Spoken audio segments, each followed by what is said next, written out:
Welcome to Musitations, sound healing and sound wisdom for a world in need.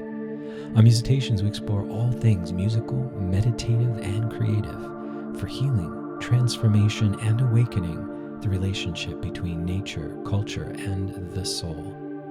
I'm Michael Brandt Maria, and I'm your host and guide on this journey on the edge of a new millennium. I bring my 30 plus years of experience as an integrative wellness guide, best-selling author, meditation, yoga, mindfulness teacher, and a 4-time Grammy nominated musician. Join me now on this adventure of awakening the soul.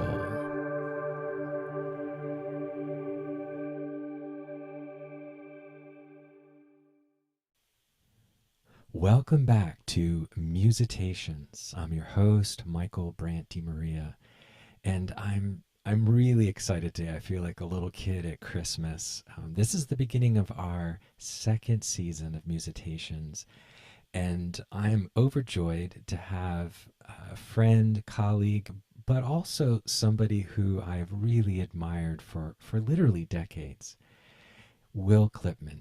I want to tell you a little bit about Will, and then we're going to jump right in. Will Clipman is a poet, percussionist, performing and recording artist, mask maker, storyteller, and educator. He's been nominated for 7 Grammy Awards. That's 3 more than me, including one for his solo world music album, Pathfinder, which is a gem if you get a chance to listen. And his pan-global instrumental palette is featured in his Planet of Percussion workshops and performance. Will has recorded over 70 albums. I want to repeat that, 70 albums, including 35 for Canyon Records, the world's foremost producer of Native American music. Will's poetry is widely published, including his book Doglight by Wesleyan University Press. His masks and mythopoetic storytelling are showcased in his workshop and performance Myth and Masks, which is available as a DVD. Will has conducted over 300 artist in residence programs for elementary, middle, and high schools, colleges and universities, senior centers, adult and juvenile prisons, hospitals, libraries, resorts, and retreat centers. His work as an educator has been recognized with an Arizona Commission on the Arts Decade of Distinguished Service Award and 3 Governor Arts Award nominations. Will has toured throughout the United States, including Alaska and Hawaii, as well as in Germany, Canada, Morocco, and Russia. He holds a bachelor's degree from Syracuse University and a Master of Fine Arts degree from the University of Arizona. For further insights into Will's work, please visit his website at www.willclipman.com. Will, it is such a pleasure and an honor to have you on Musitations. Welcome.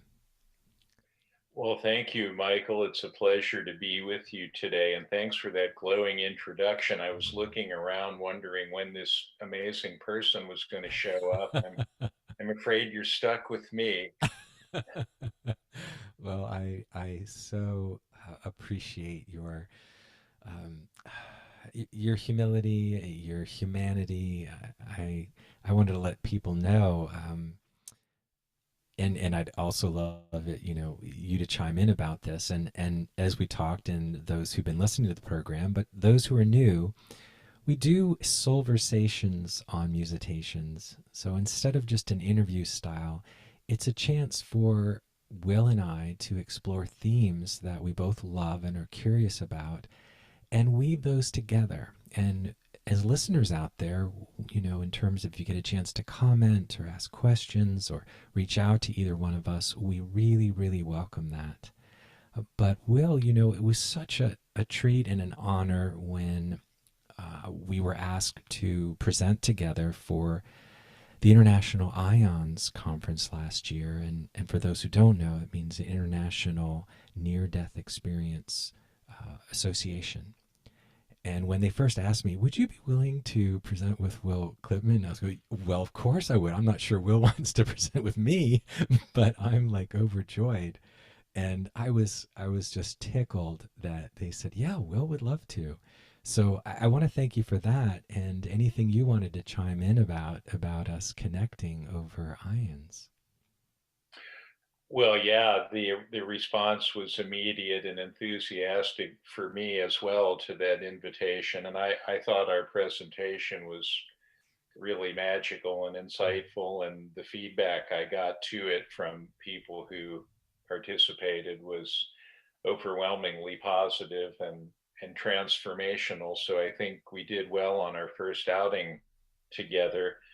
I also wanted to just, as a wordsmith and someone who loves neologisms, I've been using musitational soulversation exhaustively since I heard Mm. that from you. I think that's a wonderful new way of talking to one another and a wonderful way to describe an exchange like that. So that's a new one that's going to stick in my vocabulary. Mm. That And, means so and much I to me, Will. and I also just wanted to thank you for all the work you do in the world. Everybody knows about that, so I won't do an introduction like you gave me, but you do some amazing things in the world, and I just wanted to acknowledge that Mm. as a starting point for our soul conversation. Well, bless you, soul brother. I feel that so much, and I want to say, I've been so inspired by your, and the term certainly can be overused, but with you, it is not an exaggeration. You're truly a Renaissance man, and I would just have to read everyone the first invitation on the first page of your website, which just gives me chill truth bumps, and it also it so dovetails with the way I experience the world, and so I just have to share this. But welcome to Will's world. You've entered a realm of constant conscious creativity where the extraordinary is ordinary and magic happens moment by moment. Whether your passion is music, mask, or myth, or all three, you've come to the right place. I just it's so beautiful. It's such a beautiful invitation, and for those who have a chance to check out Will's work, it's there's so many places we could go, and I want to really commend you. I love the work that you've done with students and kids and all kinds of demographics, seniors and in the prisons. But I thought a place that might be interesting to start, because this is a word that's near and dear to my heart. And a lot of people out there probably don't really have maybe heard it, but don't know what it means. But mythopoetic. I mean, this is a term, just to say the word, the way it rolls off the tongue. And I mean, it's so evocative, and it's so central to my work. I don't explicitly talk about it as much as you do, but I don't know if we actually have had a chance to talk to, or for me to let you know that's central to everything I do. So I was wondering if we could start with you sharing a bit with our audience. For you, what does mythopoetic mean, and how is that woven into your work? Yeah, I get asked that a lot because it is not common parlance, and I do know that you and I share that relationship to the world, let's say. For me, it means that everything I do, whether it be music or poetry or mask making, or just being in the world on a day to day basis, is grounded in my understanding that myth is true, that Mm, these ancient archetypal stories that we continue to tell thousands of years after their origins and still enjoy and learn from and find fascinating and terrifying and mm, funny uh, exist because they contain a kernel of truth about what it is to be a human being on planet Earth and what it is to be a soul in the larger universe. And I try to live in that world every day. I was kind of born that way, I guess you could say. So it hasn't been a real stretch for me. But my journey has been to come to some understanding of what that means and to walk that walk as well as talk that talk, one day at a time. The poetic half of the word has to do with my and your relationship to language and the power of words.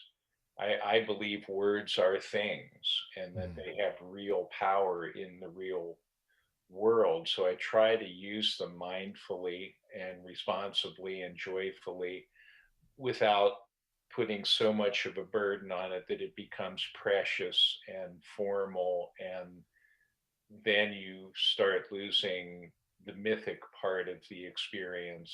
So my poetry, my music, my masks, my performances, my recordings, and hopefully my day-to-day life are a synthesis of both the mythic element that we all share.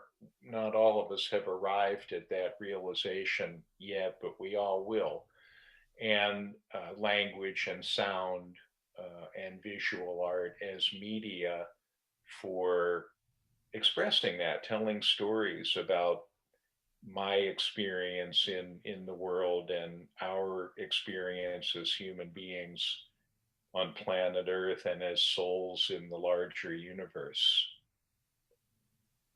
oh, that's beautiful. Will, thank you for all of that. I was hearing a line from a David White poem. One good word can feed 1,000. I may be paraphrasing, but that is what I was hearing, and yeah, and I personally have so enjoyed, like, even our email exchanges. You have, I feel like you do Musitations, Soulversation in our email exchange, because you'll pick up some thread of what I've shared. Like, usually I call them burning embers, or glowing embers. It's kind of like you find that thread of soul or spirit in what I've just shared with you, and you put that in the subject line coming back, and we go, and it's there's something magical about that, and I want to first thank you for that, but it also, to me, goes to this this phrase on the first page of your website, conscious creativity, and you use language, to me, very similar to music, and I've certainly was born with a similar kind of default setting, or whatever it is we might call it, and I want to also pick up that thread that myth is real, or this archetypal reality. It's like this, it's a living presence moving through every generation, every age, and I see that in your work, and it's really beautiful. But I would love if there was any riff you'd like to do on conscious creativity, what that means to you. Well, I think it's the difference between just making stuff as a form of self entertainment or to keep oneself busy and making it with the sense that it matters, that Mm, what we do is a pebble tossed in the cosmic pond with ripples that go out forever once we've initiated that moment of creativity. So that's what I mean by conscious creativity, just the awareness that it has consequences, it has power, and to do it joyfully and with as little investment of ego as possible. And that's always a challenge. We all have days when we think we're, the bee's knees and the cat's meow and we can't do any wrong. And right. then there's other days where you're profoundly aware that the opposite is probably Mm, true.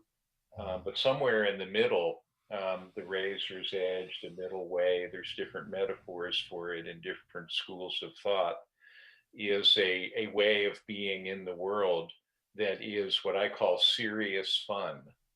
oh, Uh, that's beautiful. it has consequences and it is meaningful. And once you set it in motion, you can't take it back. But at the same time, there's a playfulness, a childlike joy and simplicity in making things, whether it be a poem or a song or a mask or a sculpture or a painting or a dance or a cairn of stones or a sand castle or a mud pie. I mean, anything can be art if it's done with that intention to be consciously creative and creatively conscious. You Mm, flip them around and you end up at the same understanding, I think. So that's my take on that particular aspect of what we're talking about. that's beautiful. I've just written down serious fun. That's that's gonna stay Yeah, with me. well, It feel free remind to use that. oh goodness, it's so it reminds me of also we could flip that around. I learned so much by being a child psychologist. I always like to say the kids taught me so much more than I taught them. Hmm. And being a play, art, music therapist for a few decades of my life, I like to say part of what they inspired me to do was play with the seriousness of a child at play, because they put their whole selves into it. I know when you've worked with these kids, like I love some of the pictures on your website with the kids in the school around you with their masks. And I was thinking, oh my goodness, I guarantee you there are these kids who, as adults, will be telling their kids and grandkids, there is this crazy guy who came to my school once, and I made this mask and found my personal myth, and so I really feel is such an important piece of that. It is this middle way of like, because to be creative, we have to be uh, open and surprised and kind of let go of that kind of heavy strategic analytic seriousness. But there is like that sense is there's an old saying, I don't know where it comes, but this is also kind of coming through my consciousness right now, that child's play in ancient cultures was the preparation for mature soul work. That actually, that child's play, like in our culture in the West, there's a tendency to move into adulthood, and one of two things happen. You don't grow up and become responsible, and you retain your childlikeness, but you also remain childishness and not conscious and responsible. The other is you throw out the baby with the bathwater, and not only do you throw out the childishness, but you throw out the childlikeness, and then we have all of these dry as dust adults, and they've lost the contact with this mythopoetic world, and children live in that mythopoetic world. That's why I think not only do they play so with their play is serious fun, but also that there is a way in which they're natural storytellers and creators. And a lot of what I've tried to do, and I think I worked with David Darling for 4 years very deeply in an apprenticeship, and his whole message was return to child. Um, and so I just have great respect, because you're doing this in many ways, not just with the myth and masks, but also in your poetry and your planet of percussion. Wow. Well, there's a lot to respond to there. You and I speak the same language on these subjects, and your experience with children is a mirror image of mine. You as a psychologist and me as an artist in residence and an arts educator, but everything you said about learning more from them than they will ever learn from me has certainly been my experience. And just being around the astoundingly profound mask art and poetry that thousands of kids Mm. and others, but we're talking about the children right now, have created in my myths and masks residencies. Just brings me to my knees time and time again with the realization that I will never, as an adult artist, be able to do anything that good. Mm, So, but it's not frustrating. It inspires me to go back to the studio and try again. Um, yes. but yeah, that's all so true. And I also make a distinction that you delineated between behaving childishly and behaving in a childlike manner. Childish almost has a pejorative connotation, as if we're not acting like adults, we're not acting responsibly, we're not taking care of our responsibilities, and so on.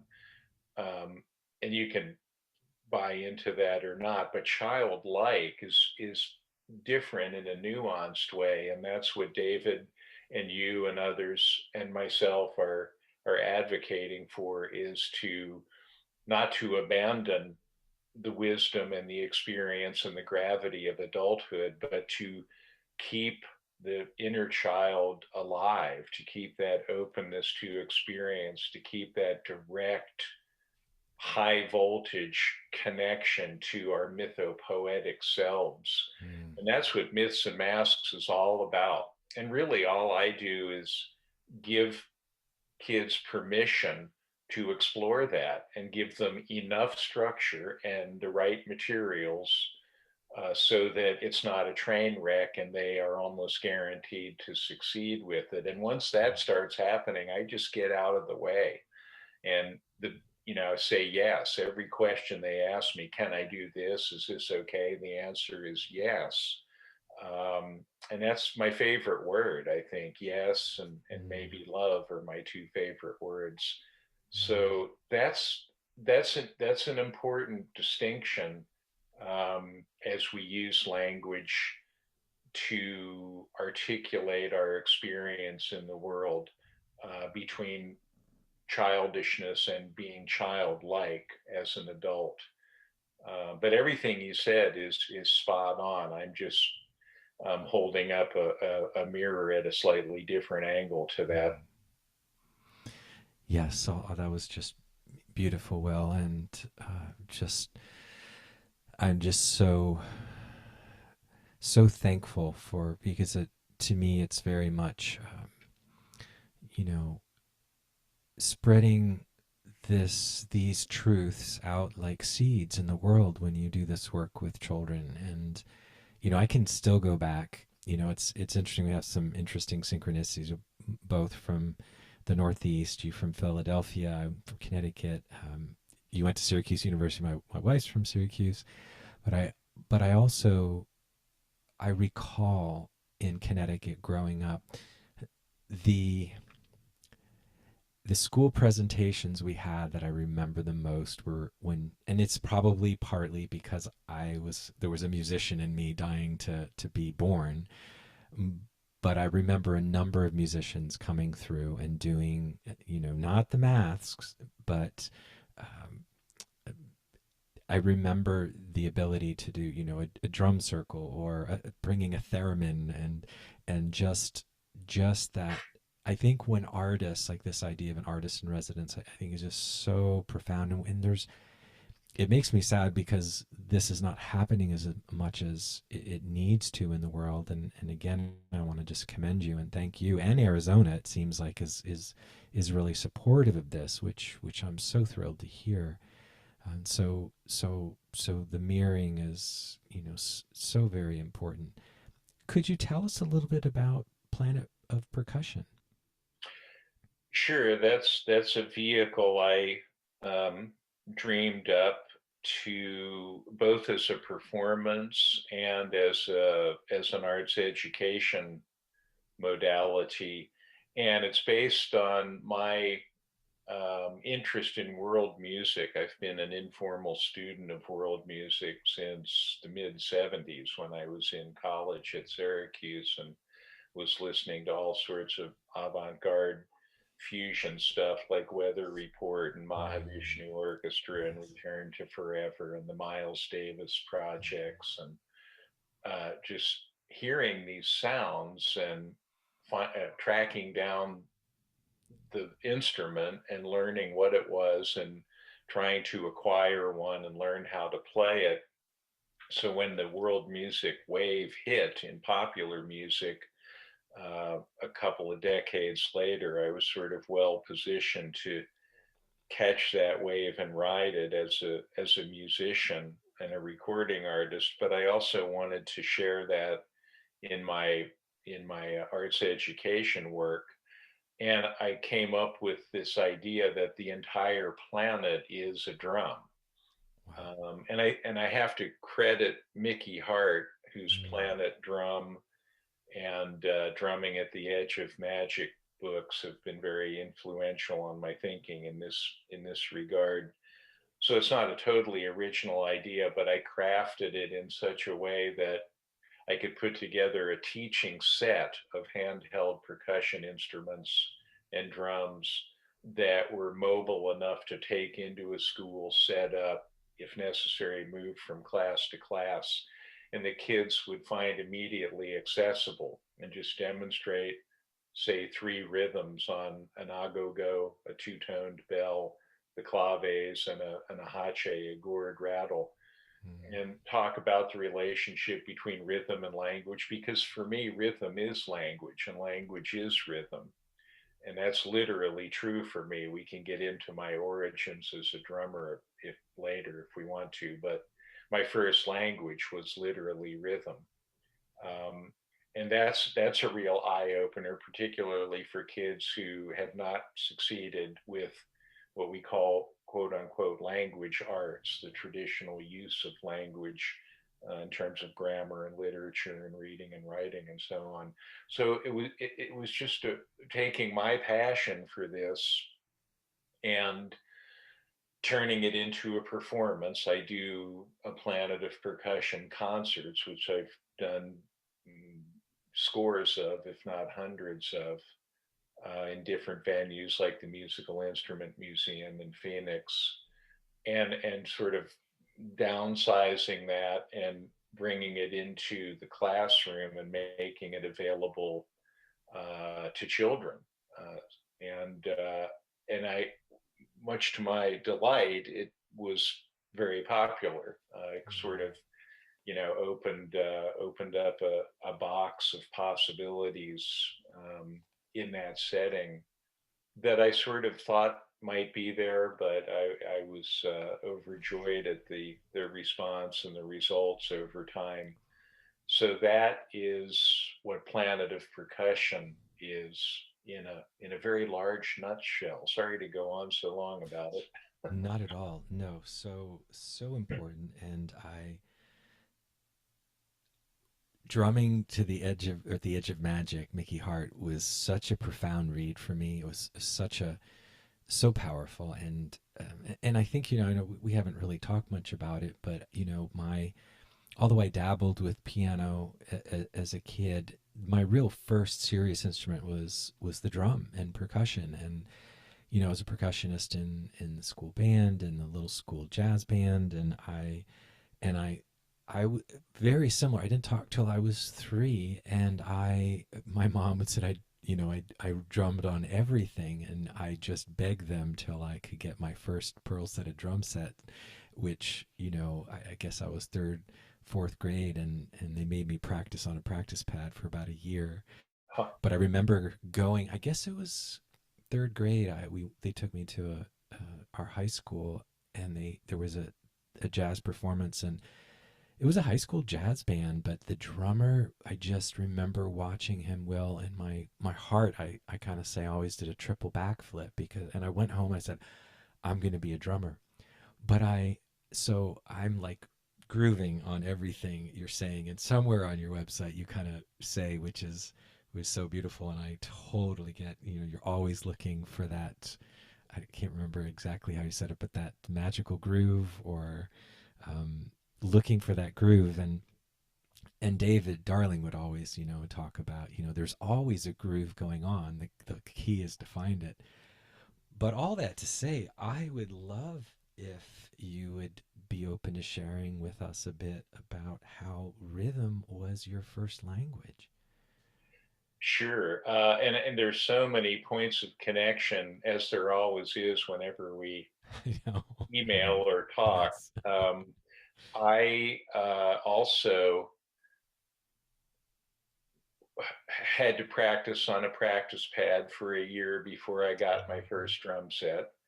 Wow. I also had a very influential teacher as an adolescent who was a jazz drummer named Yes. Phil Wolfson, Mm. who taught me to read music and insisted that I practice and honor the craft. And unfortunately, or for me, fortunately for him, he went on tour with a big band in Europe and never came back, as a lot of Oh. jazz musicians do. Um, but there were so many, just in your everything you're saying. I'm like, right, Wow. yeah, did Wow. that, got that. So there's Yeah. all these.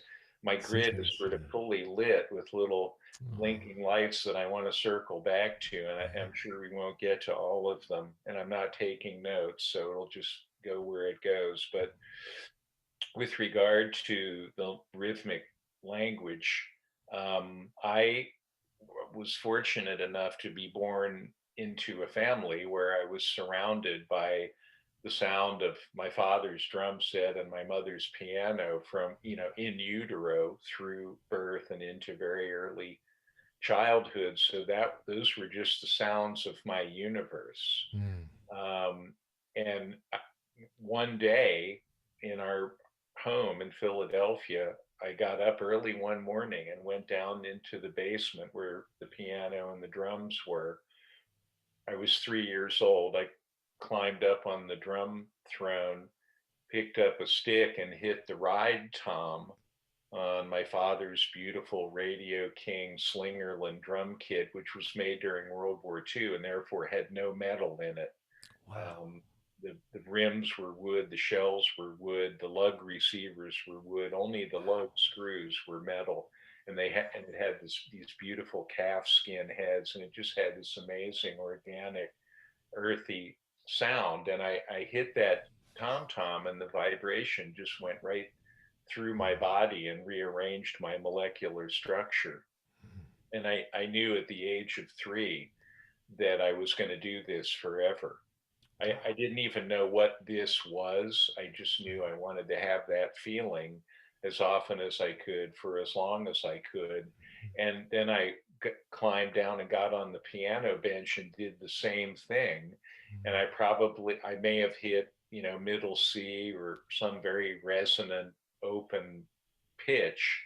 And the same thing happened. And I started banging on the piano and the drums without any regard to harmony or melody or music theory, just making a joyful noise. Mm. um, and that was the beginning for me. And I just, here I am 20 years later. Bada bish. When you need one. Now here I am, 65 years later. still, still kind of searching for that feeling. And I think, Yeah. with all the recording and performing and records and blah, blah, blah, I think at the end of the day, we do this because it feels good. I Mm. think that's the appeal to people, to children, certainly, but also to people who have kept their inner child alive. There's just Mm. a joyful vibration to it that's very visceral, and that becomes a language. And I've Yeah. seen this play out performing for audiences with whom I did not share a spoken language around the world. It is quite literally a language, a medium of communication of ideas and emotions and states of being. So that was the beginning for me, and I try to return to that when I feel myself getting lost in the business of music and the technique of playing, and just remember that it's supposed to be groovy and feel good. And Mm. if you're doing that, then you're doing it right. It's beautiful. It's supposed to be groovy and feel good. That might be the title of our musitation. I Feeling like good that. and groovy. I'm writing it down.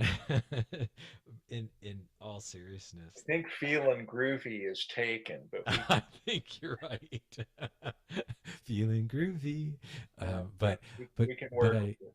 we can work with it. We'll play with it. But it in all serious fun, you're right. I mean, it's that's I tell people I don't no matter what's happened during the day. I mean, sometimes this crazy wild earth dance, earth walk is more than we can process, especially right now between COVID and the war in Ukraine and but I'll pick up a flute and within that first breath, I'm in that place we're talking about. And same thing, I was 6, 7 years old after some surgeries, and just hitting one note on the piano, closing my eyes and listening to that note just dissipate off into silence was brought me to that place we're talking about, which that vibration that it felt not just good, but somehow it felt like an opening. And I hope it's okay to get into this because I'm also talking about which I shared during our share with IANDS, that was after my near death experience from my 7-year-old surgery. And unbeknownst to both of us, that I've had such respect for you and your work for so many years, and to be honest, I mean it's just such a treat because I've literally I admired you from afar. Never thought I'd not to mention we have been nominated at the same time, at least once, if not twice. And just like I'm like, oh my goodness, I mean, I have no chance here. I mean, Will Clipman, he deserves the Grammy this year. And to be here talking with you and developing our friendship is so heartwarming to me. And bringing it down to this where how we connected last year.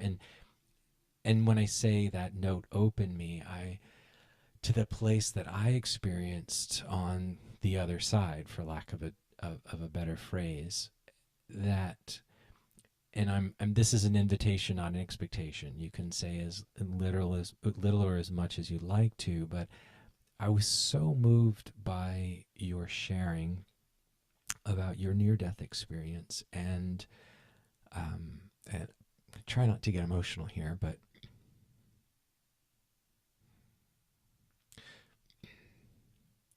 I shared with you how there's a sense that having that experience on the other side of such bliss, such oneness, such love, such yes, as you mentioned those words, yes and love, that sometimes it's hard being on the planet. And you said something during our to me, but it was also during our presentation, and I've thought about it so many times, Will, since we had that experience last summer. And again, I'm paraphrasing because I didn't write it down, but I remember you saying, what's helped me is to try to remain useful. And please correct me if that wasn't the actual words, or the paraphrase of it. But I immediately felt, wow, I really have found a soul brother, not just a musical colleague, but someone who understands this thing that I can't talk about with many people. And immediately, we don't even have to talk about it. There's just immediate understanding. It's almost like meeting someone from a different planet, and it's like, you know, and like, oh yeah, you. So so anyway, that's an invitation to you in our Soulversation. And don't mean to put you on the spot, but I really didn't want to finish our Soulversation without at least touching on that.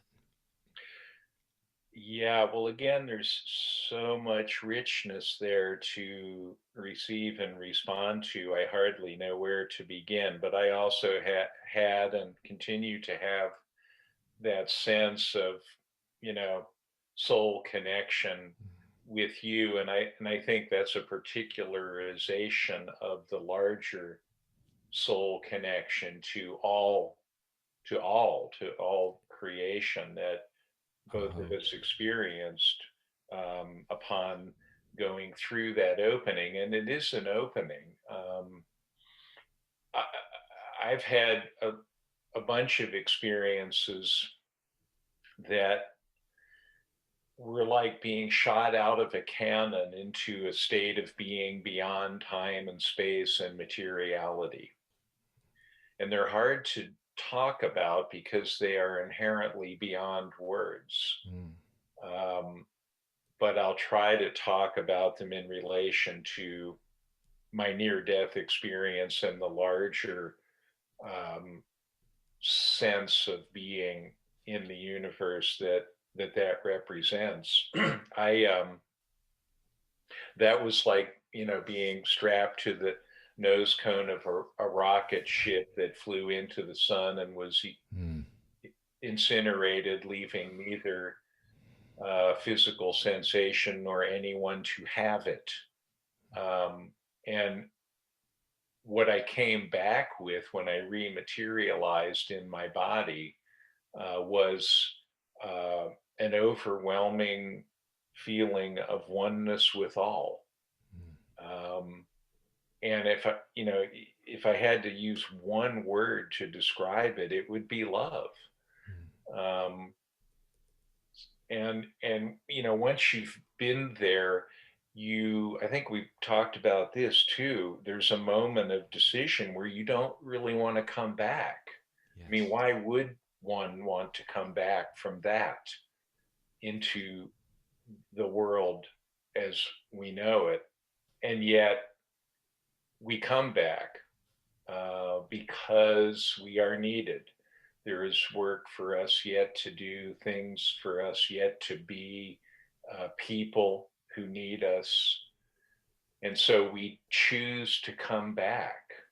Um, and I suppose that in a way is like the Buddhist concept of the bodhisattva, Mm. one who forgoes his or her own nirvana to enable others to reach that point. And I'm not putting myself on that pedestal by any means, but there is an element of that in the return. There's an arc to the journey where you're just blasted out instantaneously into this state of being that we're trying to describe. And at the peak of that arc, there's a moment where the individual mind begins to receive information from the physical senses again, and you make a conscious choice, again that term consciousness, and perhaps it's a creative choice as well to complete the arc of that particular journey and come back. So here we are, and then the Mm. question becomes, how do we make ourselves useful? How can we be of service to others to the highest good? And of course, that includes us. We are serving our own fulfillment and our own highest good when we do these things. So it's not altruism or self-sacrifice per se. It's simply self-realization, and in the process of realizing ourselves, we contribute to the universal unfolding in ways that are mysterious and perhaps ultimately unknowable. But we have that sense that we're on our path and we're doing some good. So that's what I came back with, and what I try to stay focused on from day to day. I don't have to tell you that it's a job of work to do that, but I feel like I'm getting a little better at it Mm. as I go along. So that's hopeful. Mm. That was just also so beautiful. I'm so grateful for your love of words, because we are talking about these unspeakable things. Ultimately, they are the, reminds me of the Zen idea. They, everything we're saying about is a finger pointing at the moon, but you have, you shared with us some beautiful fingers pointing at the moon, and to evoke that which, we only know through that groove or that feeling. But thank you for all that. I mean, I can't wait to actually go back and listen to this, because I want to. That was really, I was just absorbing every word, and you have, uh, such a gift of articulation of these very, difficult things to put into words, and yet we must try, right? I mean, it we and it's, if it touches one person out there, or maybe, connects to part of their experience, or perhaps validates, if any of you listeners out there, know what we're talking about, or has experienced it, or it might give you a sense of peace or understanding, or feeling heard and seen. I think that's why I have felt more of a mission to talk about it, Will. So thank you for sharing so much. Well, you're so welcome. And another really important thread that's woven into the entire conversation just came back to the foreground of the tapestry, so to speak, which I'd like to touch on, and that is the importance of listening Mm, and the importance of stillness and silence. Um, I have come to the realization that conversation, music, poetry, art, life is at least as much, if not more, about being still, being silent, and listening. And it's becoming a lost skill yes. in our 30-second soundbite, noisy, chaotic, violent world. But that's one thing I always try to impart to children, and I really try to listen to them, but also adults. I mean, you've probably found this to be true. It's getting really hard to have a conversation with someone. Forget about a group of people at a dinner table, half of whom have their phones on and are checking messages or social media or whatever. We just don't listen to each other anymore, and we don't listen to the world. Yes. So, how can we get any useful information and do something useful with it? So, you know how to listen. And one thing I love about our conversations is just scintillating, Mm, is that we're really listening to each other. We're not just watching our watches and waiting for the next time we get to talk. mm, And that's a soulversation. yes. It's an evolving, living entity, and it only happens if you can shut up and listen for a minute, which a That's, lot of people can't do, Michael. So I'm so grateful for oh, your innate genius for that, and it's an invitation to really emote and mm, speak truth. Speak your truth. oh. So thank you for that, and I think it's really important that we not lose that entirely. I just have chill bumps the whole time. You were, that last share was just, so precious. And yeah, I like to say everyone needs a good listening to.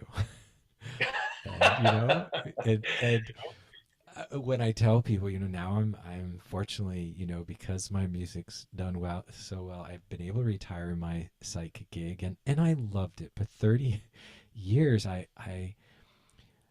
found, people would pay me good money to listen to them, and I realized how few people ever really are listened to, Will. And I think part of why, we've been able to create what we have is we have some very, we were very blessed with good listeners probably growing up.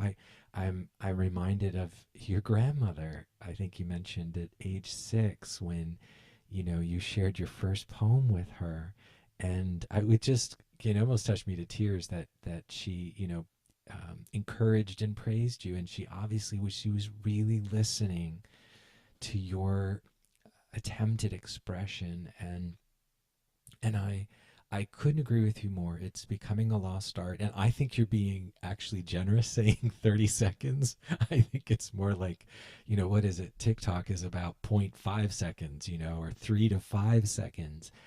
People saying now, well, if you don't engage if they don't, 3 seconds, you got 3 seconds. I'm like, holy moly. I mean, what has happened?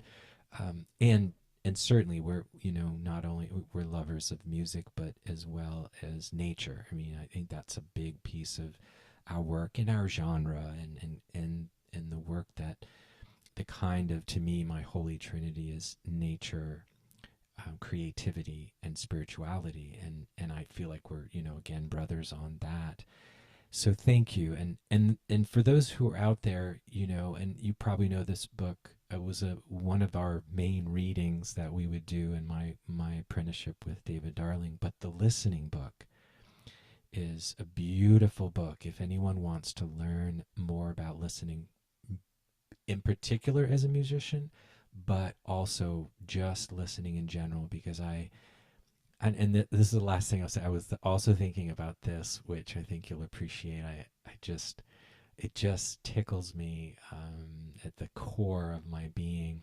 There was a interview of Mother Teresa, and the interviewer was asking her how she prays, or what she prays, and she said, "Well, that's an interesting question.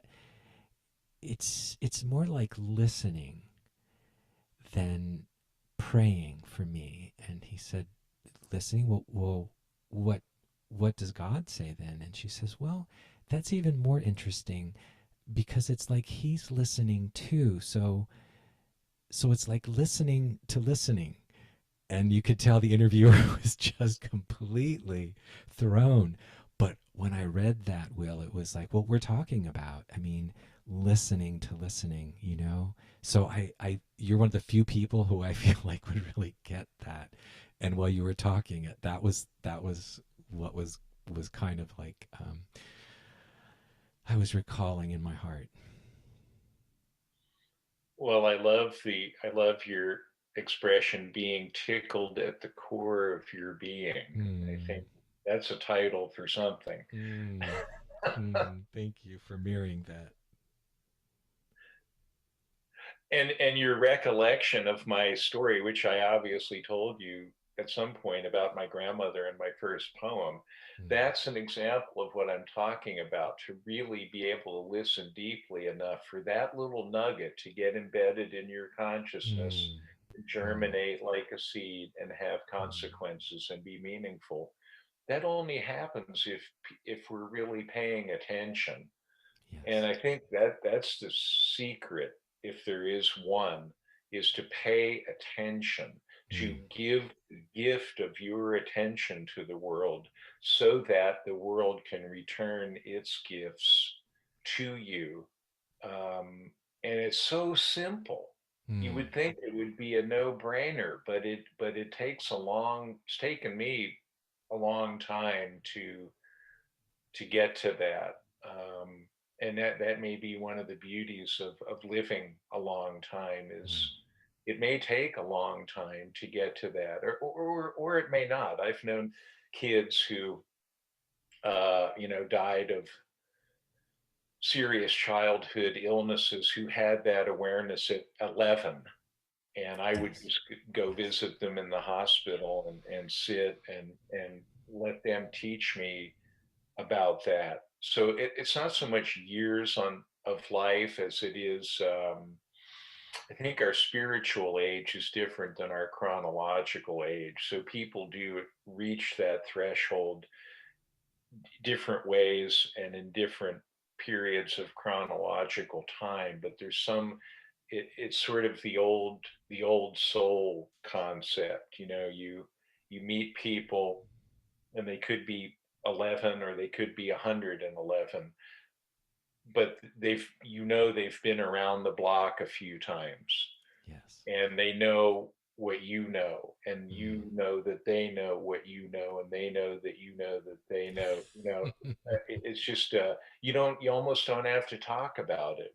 No. When you picked up your flute, like you said, the first note, I was like, boom, I'm in. I know Mm. exactly what how to answer that, Mm. because I heard it, and you had something to say, and that's the language of music when you're really playing soulfully, and someone is really listening heartfully. Well, that's a perfect segue to the last piece I'd like to, because we clearly could talk for a few more hours, I'm sure, and Oh, I'm we're not hoping going to? we're going to find some way, whether it's me there or you here or another follow up musitation. But when you said heartfully, it reminds me of I believe it was Saint Bernard who said you must learn to listen with the ears of the heart, to imagine your heart being an ear, and I do. I feel like that's and I have to. I've mentioned David now at least 3 times, and he passed away last year, and he was such a. I told him when we first met, I've been looking for you as a music teacher since I was 6, and I did the music for people, became a certified music improvisation facilitator for musicians and non-musicians, but the bottom line was he was such a humanitarian, and there was such we would talk so much about listening like mad to that musical conversation, what was ever going on. And another one of his favorites was you are always playing a duet with silence. And I get chill bumps right now. I mean, those I feel similar when we talk, when David and I would talk, and he changed my life. It was just such a he helped me transform from being this child psychologist to he helped me connect to the musician that was inside of me, and I had been playing and doing meditation tapes for clients for years, and playing in different ways and venues, but I never took my music seriously until I met David, and David insisted I take it seriously and start sharing it in a larger way. And so I owe so much to David. And so, anyway, I have felt fully listened to from the heart with you today, Will, and I feel fully, my heart is full from our Soulversation musitation. But before we finish, and this is just beyond what I imagined it would be, please share with our listeners how people can get in touch with you, find out more about your work, and anything else you'd like to share before we finish up. Well, ditto all that for me. I don't really want to talk about my work anymore, but Mm. I'm really easy to find, and I welcome contact. One way is through the contact form on my website. If you go to the toolbar at the top of willclipman.com, there's a contact form, and it's a form, it's a template, but it's a way of reaching out and making contact, and I always respond to those. My email address is williamclipman@aol.com. Yes, there is one person who still uses AOL, and as you know, I'm an avid emailer, Yes, you and my are. phone number is 591-0776, area code 520. I don't often answer the phone, but I do return voicemail. So text messages, voicemail, email, the contact form on my website. I'm a Mesolithic person, inadvertently time warped into the 21st century. So I do not do social media, but you can find me and I will answer if you call. Oh, that's beautiful, Will. Well, I really want to let our listeners know, Will, you know this from hearing us today, but he's a true gem of a human being and truly generous soul and so much richness. If you have a chance, please tune into his music. I promise you will not be disappointed. There is a real magic in everything from his percussion and myth and mask making and his poetry. And if you have the chance or you are an educator out there and might want to bring one of his programs to your area, I'm already thinking about ways I can bring you over here to the Florida Gulf Coast. So just definitely reach out. He's a true humanitarian and a huge heart and very responsive. Will, I can't thank you enough. This is very special to me. So I love you. I appreciate you. And I look forward to many more Soulversations with you on or off the air. Yes, well, I love you too, Michael, and I can't wait for the next time we meet. Thank you, my friend. Um, be well, everyone, and we will see you on the next episode of Musitations. You've been listening to Musitations, sound healing and sound wisdom for a world in need, where we explore all things musical, meditative, and creative for healing, transformation, and awakening the soul. I've been your guide and host, Michael Brandt DeMaria. Feel free to check out my music on Pandora, Amazon Music, Spotify, XM Sirius Radio, or Soundscapes Cable. You can also check out my website at michaeldemaria.com or online programs at alldaypeace.com, alldaypeace.com. Listen to your heart, follow your soul, and we'll see you on the next episode of Musitations.